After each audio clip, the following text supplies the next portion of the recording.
मित्रों, हम कहते हैं कि समय का अभाव है। सभी व्यक्तियों को 24 घंटे मिले हैं। कृष्ण महाभारत जैसे कम समय वाले क्षणों में भी अर्जुन को भगवत गीता सुना सकते हैं। जब इतनी मार काट मचने वाली हो और शत्रु कभी भी आक्रमण कर सकता हो, ऐसे समय में भी प्रभु धैर्य रखकर, शांत रहकर, योग निद्रा युक्त होकर अर्जुन को भगवत गीता सुना सकते हैं। तो सोच लीजिए, इससे कठिन परिस्थिति किसी भी मनुष्य के पास नहीं हो सकती। वह कभी भी कुछ भी कर सकता है। समनर ने फोकवेज लिखी है, उसमें उन्होंने प्रथा के बनने के नियम बताए कि सबसे पहले मनुष्य विचार करता है, विचार ही आदत बन जाते हैं और आदत ही जन रीति बन जाती है। जन रीति ही फिर बन जाती है रूढ़ी और रूढ़ी ही फिर बन जाती है लोकाचार, लोकाचार ही फिर संस्था बन जाती है। इस प्रकार जो हमारे विचार हैं वो आदत बन जाते हैं, आदत जन रीति बन जाती है, जन रीति प्रथा बन जाते हैं और प्रथा ही लोकाचार बन जाते हैं और लोकाचार से ही संस्था का निर्माण होता है। इस प्रकार यह जो क्रम है धीरे धीरे कर्म कांडों की ओर बढ़ता जाता है। सबसे पहले मनुष्य विचार करता है तो वह सही गलत के बारे में सोच सकता है, लेकिन विचार करते ही जैसे ही आदत बन जाता है तो वह विचार करना कम कर देता है। वह सोचता है कि जो मैं कर रहा हूँ सही कर रहा हूँ और आदत ही फिर जन रीति बन जाती है। जो लोग कर रहे हैं उसको हम सही मानने लगते हैं, बिल्कुल भी विचार नहीं करते हैं कि यह क्रिया सही है या गलत है और जन रीति की प्रथा बन जाती है। और प्रथा बनने के बाद तो फिर बिल्कुल भी मनुष्य विचार नहीं करता है कि जो लोग आसपास के लोग, समाज के लोग कर रहे हैं वही सही है और उसमें लोक कल्याण की भावना जोड़कर लोकाचार बन जाता है।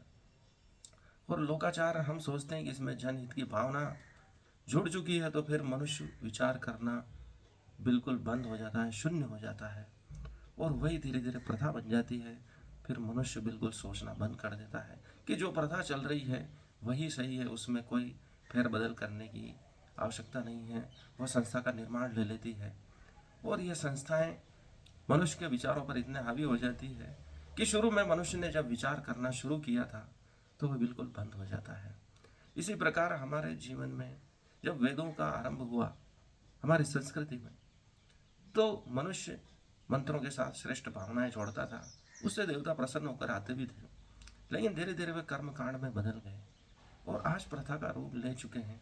हम उनके साथ जुड़ी हुई श्रेष्ठ भावनाएं भूल चुके हैं। हम ये कार्य क्यों कर रहे हैं, कर्म कांड क्यों कर रहे हैं, भूल चुके हैं। बस कर्म कांड बाकी रह गए हैं, उनके साथ भावनाओं को जोड़ने की आवश्यकता है, तभी हम श्रेष्ठ कार्य कर पाएंगे। इसलिए कृष्ण ऐसे कठिन समय में भी जब अर्जुन को गीता सुनाते हैं तो वह कहते हैं कि यह ज्ञान विलुप्त हो चुका था, अर्थात मनुष्य विचार करना बंद कर चुका था कि हम ये कार्य क्यों कर रहे हैं। उसी की याद दिलाने के लिए कृष्ण ने पुनः गीता अर्जुन को सुनाई, क्योंकि उन्होंने कहा सबसे पहले मैंने यह सूर्य को सुनाया, सूर्य ने मनु को सुनाया, मनु से इक्ष्वाकु तक यह ज्ञान पहुंचा, फिर यह कई वर्षों तक विलुप्त रहा और अर्जुन इस विलुप्त ज्ञान को पुनः प्राप्त कर रहा है भगवान कृष्ण के माध्यम से।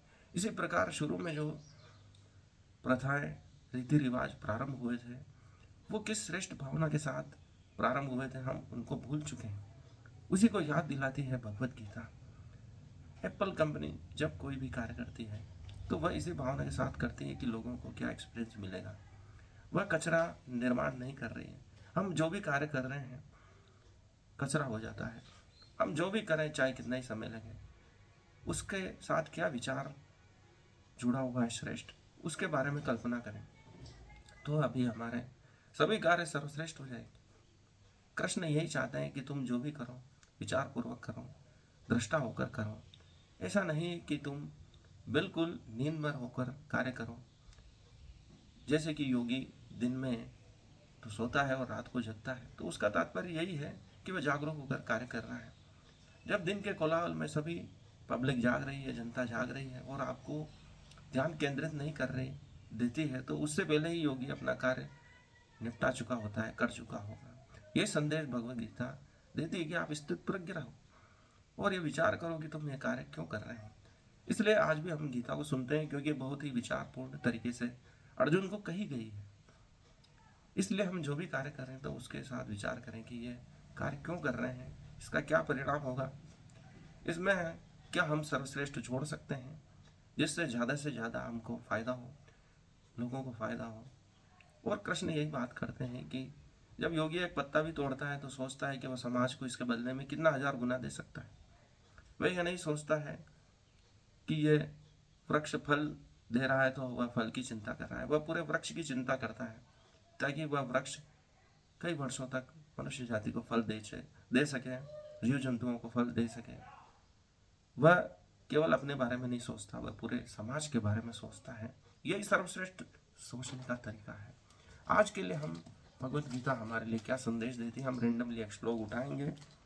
ततः स विस्मयं विष्टो दृष्ट रोमा धनंजय प्रणस्य शीर्षा देवम कृदांजलिरेन भाषत। यह जो श्लोक है 11वें अध्याय का 14वां श्लोक है, जिसमें तब मोहग्रस्त एवं आश्चर्यचकित रोमांचित हुए अर्जुन ने प्रणाम करने के लिए मस्तक झुकाया और वह हाथ जोड़कर भगवान से प्रार्थना करने लगता है। मोहग्रस्त होने के बाद भी वह आश्चर्यचकित हो रहा है और रोमांचित होकर अर्जुन ने प्रणाम किया है कृष्ण को और अपना मस्तक झुकाया है, वह हाथ जोड़कर भगवान से प्रार्थना करने लगा। एक बार दिव्य दर्शन हुआ नहीं कि कृष्ण तथा अर्जुन के पारस्परिक संबंध में तुरंत बदलाव आ गए। दिव्य दर्शन दे चुके हैं कृष्ण अर्जुन को। अभी तक कृष्ण तथा अर्जुन में मैत्री का संबंध था, किंतु दर्शन होते ही अर्जुन अत्यंत आदरपूर्वक प्रणाम करने लगता है और हाथ जोड़कर कृष्ण से प्रार्थना कर रहा है। वह उनके विश्व रूप की प्रशंसा कर रहा है। इस प्रकार अर्जुन का संबंध मित्रता का न रहकर आश्चर्य का बन जाता है। बड़े बड़े भक्त कृष्ण को समस्त संबंधों को जानकर भी मित्रता का न रहकर वह परमात्मा का संबंध हो जाता है। शास्त्रों में 12 प्रकार के संबंधों का उल्लेख है, ये सब कृष्ण में निहित है। यह कहा गया है कि वो जीवों के बीच, देवताओं के बीच या भगवान तथा भक्त के बीच पारस्परिक आदान प्रदान करने वाले होते हैं। यहाँ पर अर्जुन आश्चर्य संबंध से प्रेरित है और उसी में वह अत्यंत गंभीर तथा शांत होते हुए भी अत्यंत आह्लादित हो उठता है। उसके रोम रोम खड़े हो जाते हैं। वह हाथ जोड़कर परमात्मा से प्रार्थना करने लगता है। निसंदेह वह भयभीत नहीं था, वह भगवान के आश्चर्यों से विभूत था, वह आश्चर्यचकित था। इस समय तो वह समस्त समक्ष उसके आश्चर्य प्रकट था। उसकी प्रेम पूर्ण मित्रता आश्चर्य से अभिभूत थी, अतः उसकी प्रतिक्रिया इस प्रकार से होती है कि वह रोमांचित हो उठता है और आश्चर्यचकित हो उठता है। परमात्मा का दर्शन ही इसी प्रकार का है कि मनुष्य आश्चर्यचकित हो जाता है कि क्या परमात्मा मुझे दर्शन दे सकते हैं, और वह दर्शन दे सकते हैं तो मैं क्या इसके योग्य हूँ। इसलिए वह भयग्रस्त है, मोहग्रस्त होकर भी आश्चर्यचकित हो रहा है। धन्यवाद, आज के लिए इतना ही।